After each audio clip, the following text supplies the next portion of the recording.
Last week, we started our summer series in the book of Psalms, this big book right in the middle of your Bible that has all of these poems and songs, and some of it you understand, some of it you don't understand. Sometimes your eyes glaze over when you're reading it, and you're like, I don't even know what the author is saying. And so last week, we jumped into the two-part introduction to Psalms, chapters 1 and 2.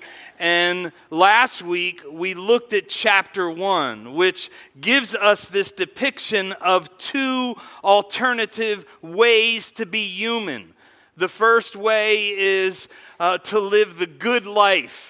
And remember, I asked you this question, hey, if I asked you if you wanted the good life or the wicked life, which life would you choose?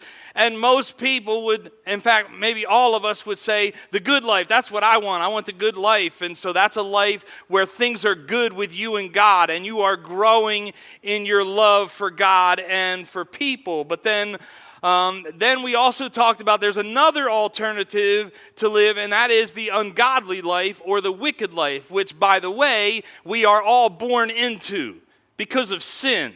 So when sin entered into the world, that means everybody from the first sin until now, anybody who is born into sin, is born into the ungodly life.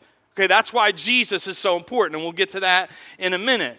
So, knowing that, even though no one would choose to live a life that would lead to destruction, most of the world lives an ungodly life, a wicked life, which in Psalm 2, it has the psalmist so puzzled. Like it's mind-boggling to him, this picture of what he sees. He just can't understand what he's seeing in Psalm chapter 2, because he begins Psalm 2 with this rhetorical question. And so what I want to do today is I want to kind of paint the picture for you of Psalm 2 so you can see what the psalmist is seeing. So I need 10 volunteers, all right? So I need 5 from this side. Just come up those steps. Any 5. And then I need 5 from this side. Just come on up. You're not going to have to say anything. I'm not going to introduce you. Okay, so that's 1, 2, 3, 4, 5, 6, 7. Come on, you two. Come on. 7. I need 3 more. 8, 9, 10. Yes. Like when you're first doing that, when you're first thinking this in your head, you're thinking, oh, what if nobody moves? Like, what if nobody volunteers? Then the communicator is going to have a problem. So now we're going to set some stools up. So grab a stool. 6 of you sit in these 6 stools, and you can kind of face me. There's 2 more stools coming for 2 people back here and 2 stools over here. All right? So grab a stool. Okay, you guys can sit on the stool. You guys got the good stools. All right? So Mark, right up here. All right. It's like musical chairs. Mark didn't know where to go. So let me kind of set the stage for Psalm chapter 2. So Psalm 2 is split into 4 parts. Each part, there's 12 verses. Each part has 3 verses in it. Okay? And so the first 3 verses talk about this side. Okay, so you'll see these 6 people, they represent the nations and the people. These 2 represent the kings and the rulers. So however, if you want to be king or you want to be ruler, it doesn't matter. All right, so kings and rulers over there. And then these 2 represent God and Jesus. I told you, you had the good stools. All right, so now, when you get into Psalm chapter 2, you see right off the bat this statement from the psalmist. He says this, "Why do the nations conspire and the peoples plot in vain?" So another translation would say, "Why do the nations rage?" So it has this picture of a tumultuous commotion. So this mob, these 6 right here, they look like a mob, right? This ugly mob right here, not ugly in appearance, but just like they have all of this pent up frustration. And they're ready to explode. And that's what that's the picture that the psalmist is trying to give. And the people's plot in vain. And so it has this idea that this mob right here is growling under their breath, and they're devising these plans in opposition to God and Jesus. And so the question is, why are they so upset? Like, why are they so angry? And the bottom line is, or at the root cause, it's evil.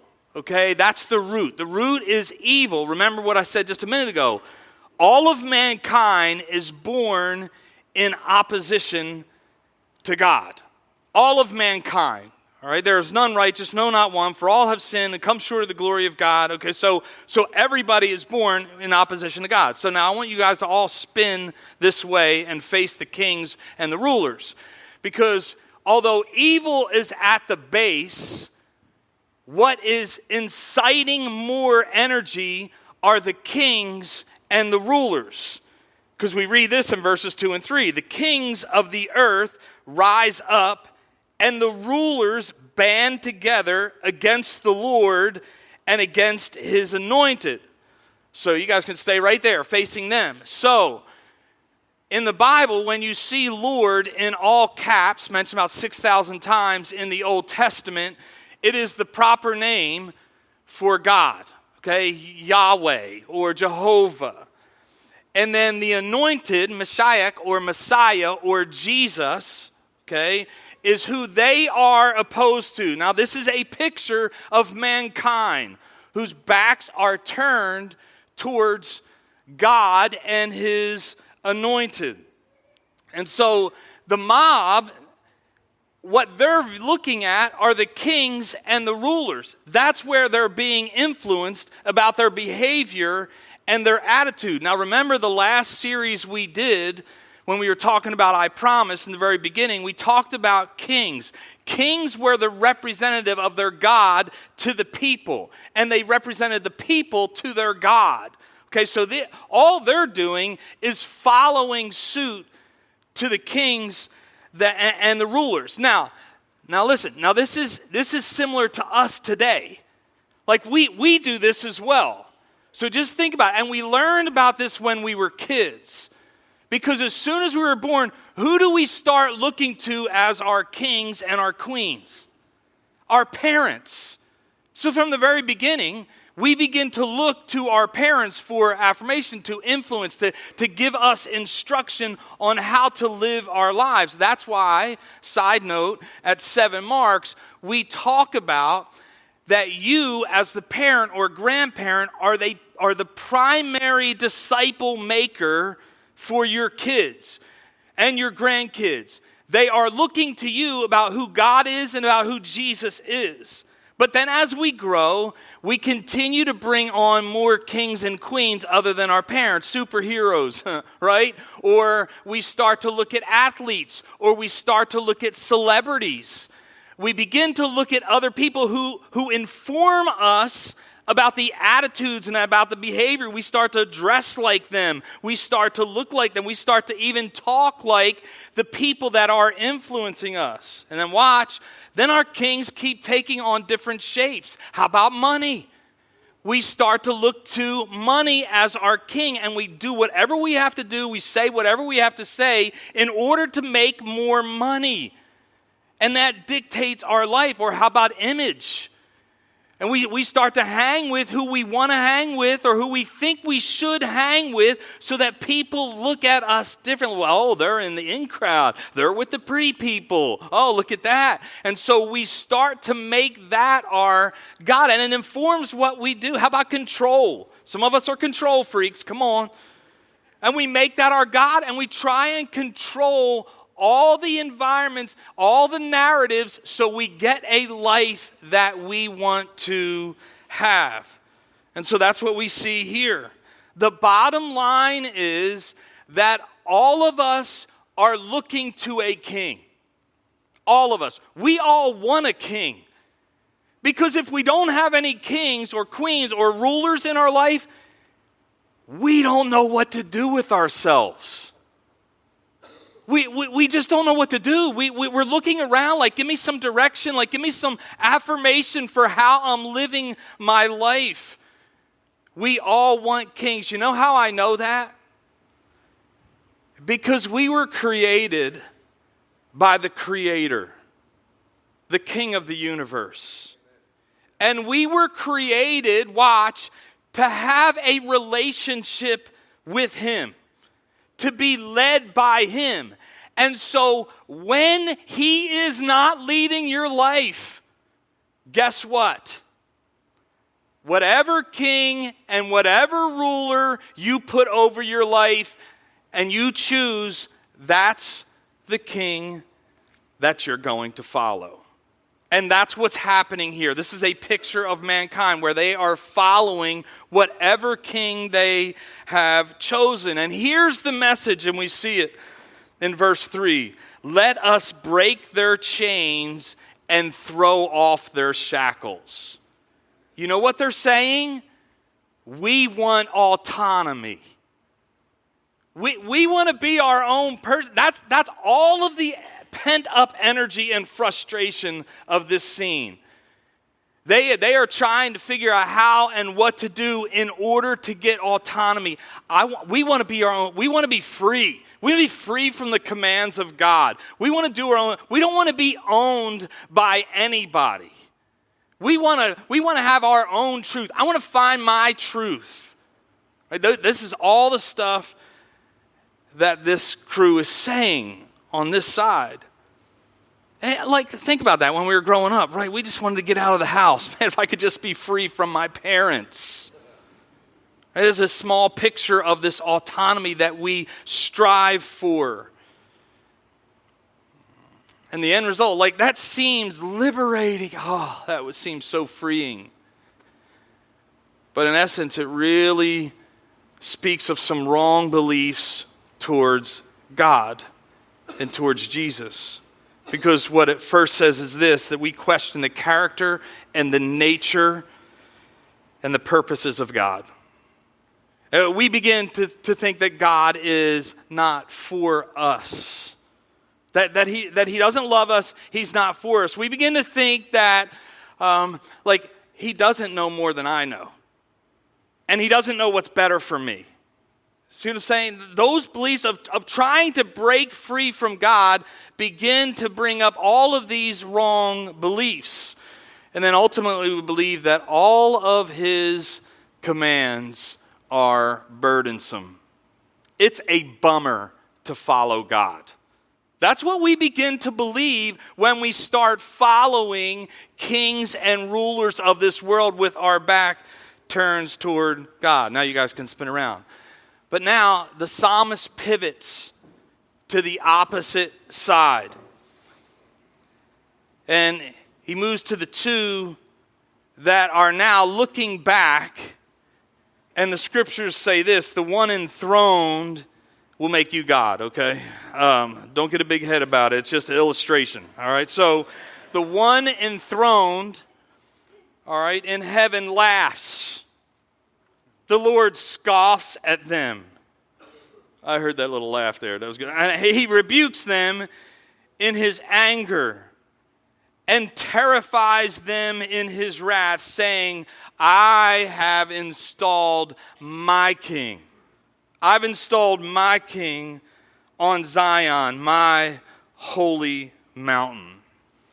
And so the psalmist is trying to show this picture that he is not the least bit intimidated with this whole crowd. He's not intimidated. He's not anxious about it. He's not coming unraveled because of all of this. In fact, it says he laughs. And it's not, the laughter is not in a disrespectful way. Right? The laughter is simply incredulous in nature. Like, are you kidding me right now? I created you, and you're really denying me right now? You're opposing me? You're trying to come up with plans?" So he laughs, and then the next step is he scoffs. He's like, whatever. It's almost like he is egging them on a little bit. But then it changes. You know how you're laughing at something like, and then it gets really serious. And that's the kind of image. So he rebukes. The next one is he rebukes. And this is kind of a measure of grace. I don't know how you grew up, but how I grew up, there came a point when I was doing something wrong where my dad said, "I am not going to tell you again." Right? That's the image here. So it changes to where he rebukes, and it's kind of this grace, like, I'm going to give you a chance. And then he terrifies. So it says, he terrifies. And we have often softened who God is. Like, we talk about God as this loving God, graceful, merciful, forgiving, and we major there. And I would tell you, it's important for us to major there, but not to the neglect that God is just. And that we are to view him and to revere him and to think of him in awe and understand that in his justice he does punish sin. Revelation 19:15 gives us just a little quick glimpse. It says this: "From his mouth comes a sharp sword, so that with it he may strike down the nations, and he will rule them with a rod of iron. And he treads the winepress of the fierce wrath of God, the Almighty." God communicates, hey, I have installed my king on Mount Zion in Jerusalem. This picture of the eternal kingdom where Jesus will rule. And now there's this shift from God to Jesus where there is a decree that is proclaimed. And a decree from the king was kind of like the final word. It was irrevocable. And it says this: "I will proclaim," verse 7, "the Lord's decree. He said to me," so this is the Father saying to the Son, Jesus, "You are my Son. Today I have become your Father. Ask me, and I will make the nations your inheritance, the ends of the earth your possession. You will break them with a rod of iron," like this mob. "You will dash them to pieces like pottery." And so what God is saying, or Jesus is saying here, my Father has said to me, this is what my dad said. That's what Jesus said. This is what my dad said. "You are my Son. I have become your Father." Another translation says, "I have begotten you." It doesn't mean that Jesus was created or Jesus is lesser than God. What the translation here is saying is that you are of me. It's what Paul tries to explain in Colossians chapter 1, where he says this: "The Son is the image of the invisible God, the firstborn over all creation. He's before all things, and in him all things hold together. For God was pleased to have all of his fullness dwell in him." And then he said, "Because you're my Son, you are my heir."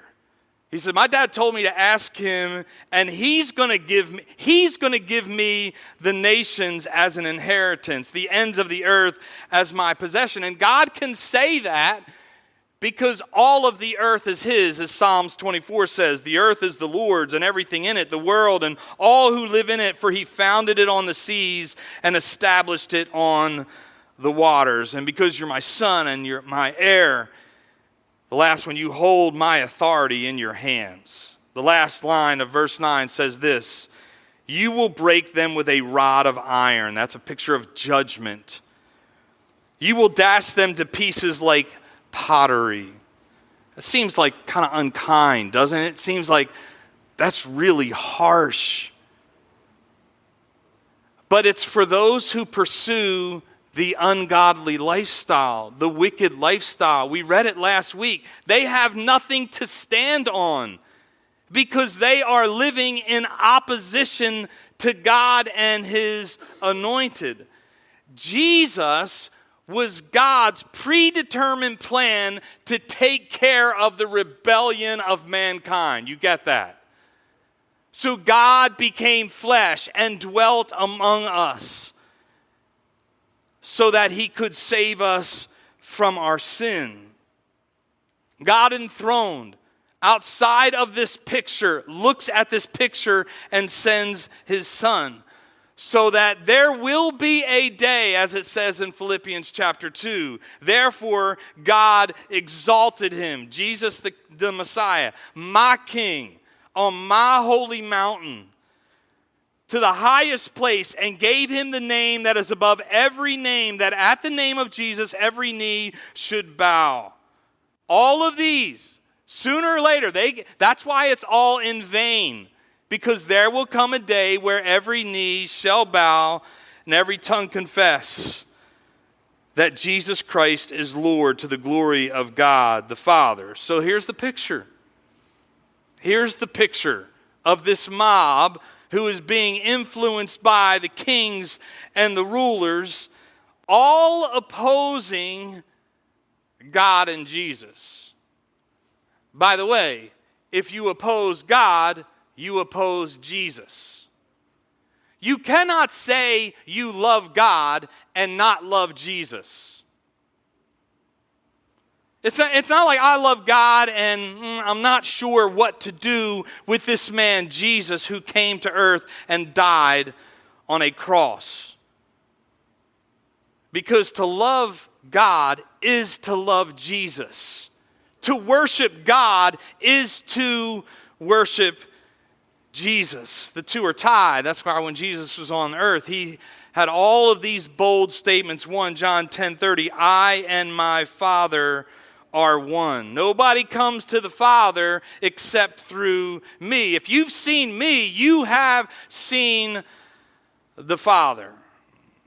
So, this is the picture. So what do you do with this picture that you see? Well, we don't have to guess.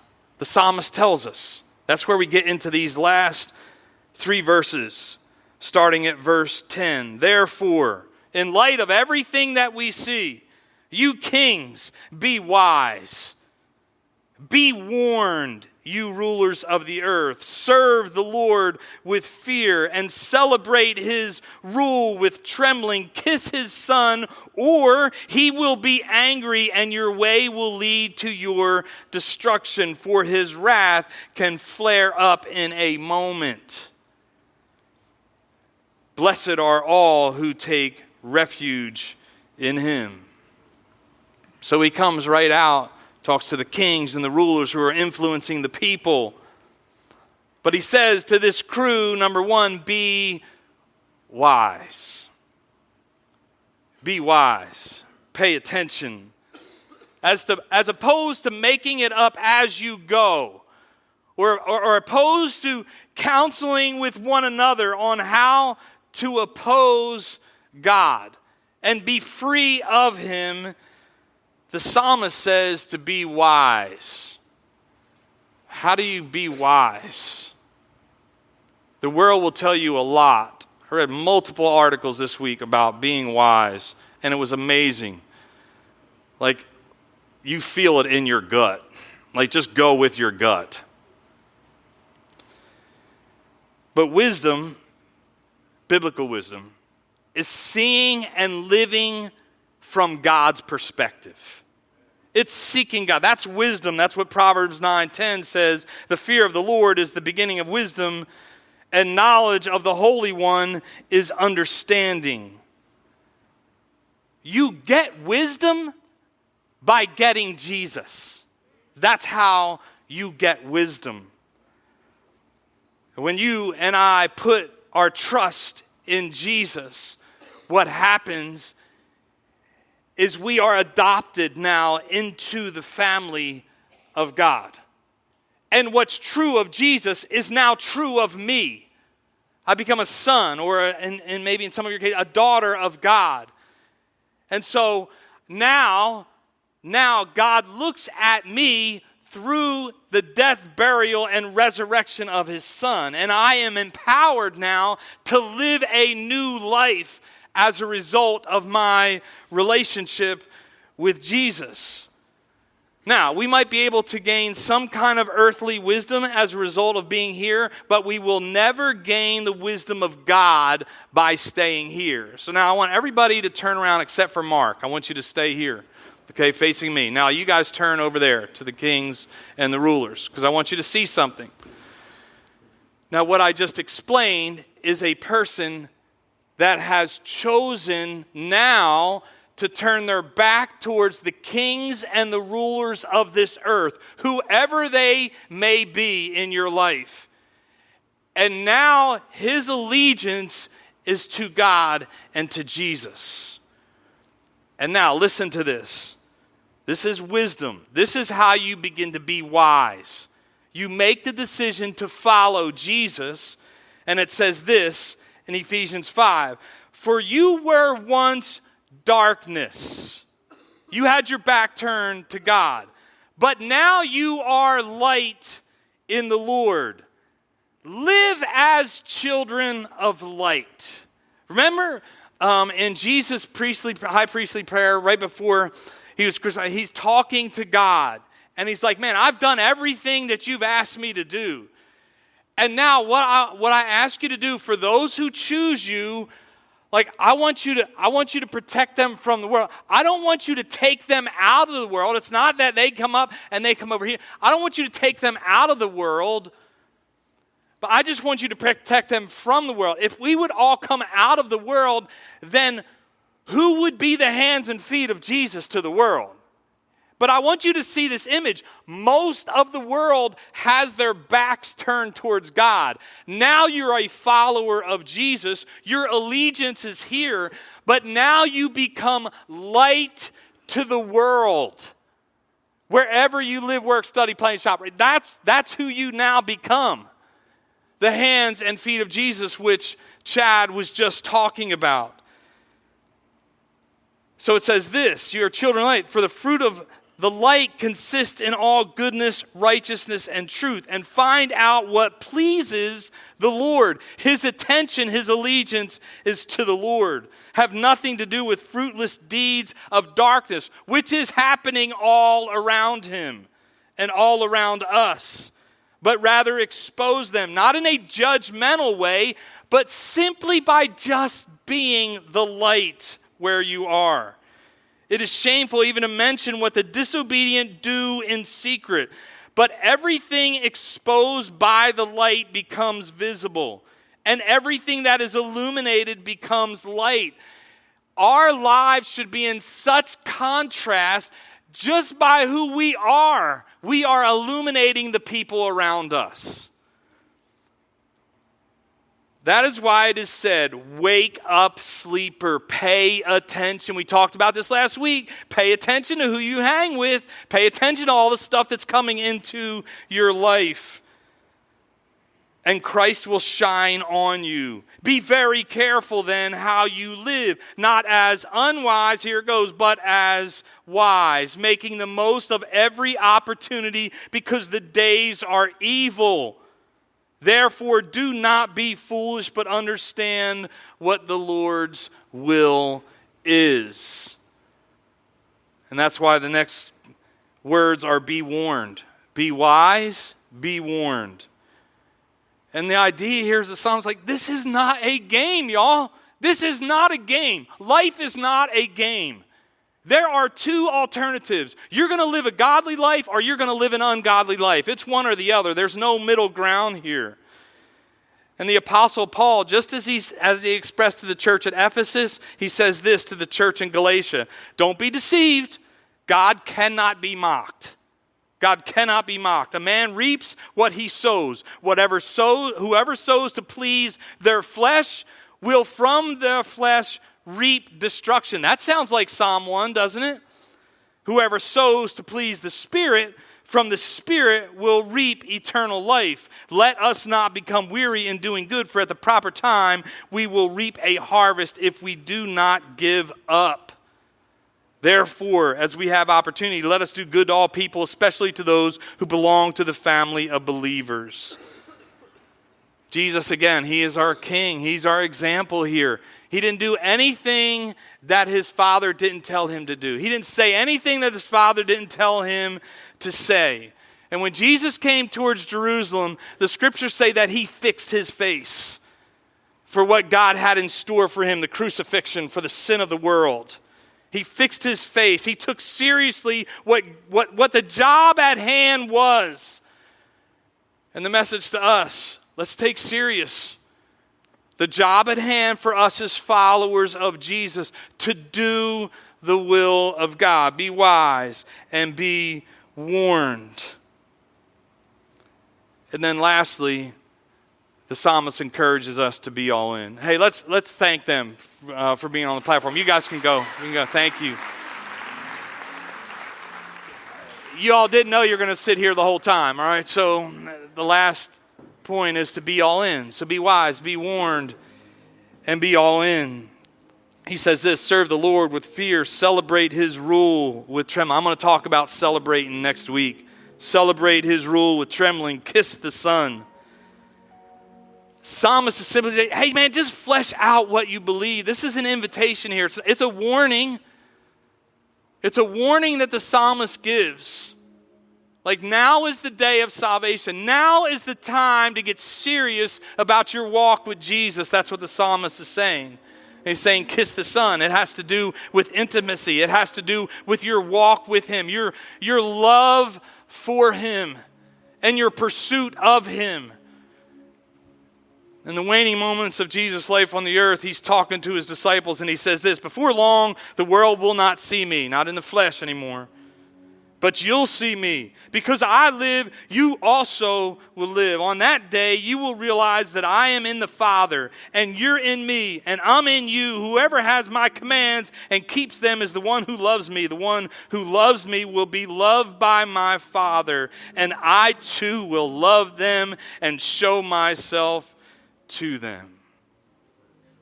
That's the invitation. Yeah, there's a warning there. There's like, get serious. But I want you to hear the invitation of this psalmist as he closed the psalm. He says this, blessed, the good life that you want, the good life that you want, blessed are all who take refuge in him. So hey, give your attention to this and choose the good life which only comes in Jesus.